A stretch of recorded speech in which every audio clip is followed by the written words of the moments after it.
welcome to Lab Rats. I'm Andy Walker. I'm Sean Carruthers. And today on the show we're going to talk about talking on the internet, making telephone calls across the internet. It's a technology called VoIP.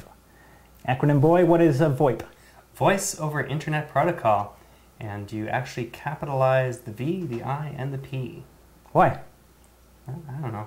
Voice over is just not that important, I guess. Right. And IP is Internet Protocol. I mean, this is sort of, this refers to the internet. Things move across in information packets across the internet, and so IP is what that is.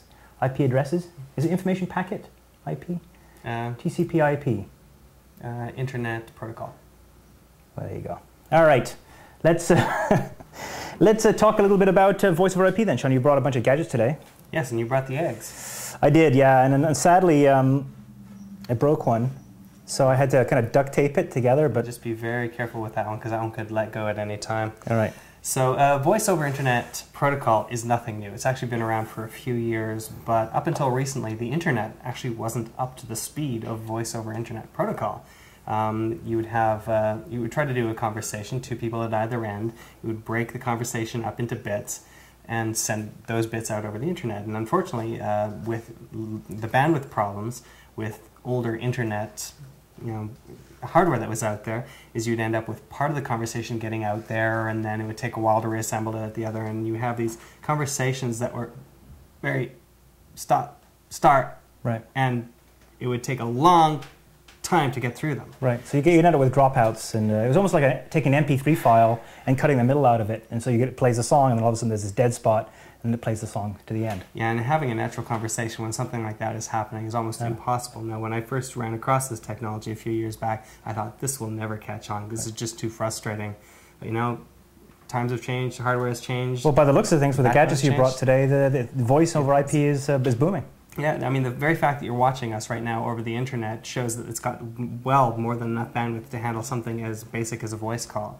Now, there's been products on software like Skype that allow you to do that from your own PC. Right. But there are also other companies that are out there selling you hardware, and some of them will do that as a bolt-on to Skype so that you can use a handset with your computer, and some of them will do it as a proprietary service. Well, let's start out with, because I think Skype kind of created the revolution. So tell me a bit about what Skype is and why it's been so successful. What exactly is it? Well, Skype is a program, essentially, that works as peer-to-peer. So if you have, say, MSN Instant Messenger or AOL Instant Messenger, you have a contact list. And when you want to contact someone, you connect directly to that, and you start sending bits back and forth. And that's between the two pieces of software, one on your machine and one on my machine, going back and forth. And so Skype works the same way? Skype works exactly the same way. You have a contact list on Skype, and it's set up much in the same way. So you would have it by username or contact name, and then you would contact them directly. Hey, look, I have Amber MacArthur on my list here. Mm-hmm. And she's not online at the moment. No. Exactly. It looks, is our intern Mike online? Maybe we should give him a call. All right. So, but yeah, so what we would do is we would see Mike is now online, so we would click through and click on his name and initiate the call. And what that's going to do is it's going to send this information out over the internet just the same way it would send out a chat request on AOL Instant Messenger. Right. And if Mike wants to reply on the other end. There you go, connecting to Mike. And I fear we may not have set the headset up properly ahead of time, but if he's available, then he'll answer. The person who you're trying to reach is currently not available. Currently not available. He's not available. Okay, so he's probably getting up an episode of Lab Rats at the moment. That's right, exactly. So this is very stylish, by the way.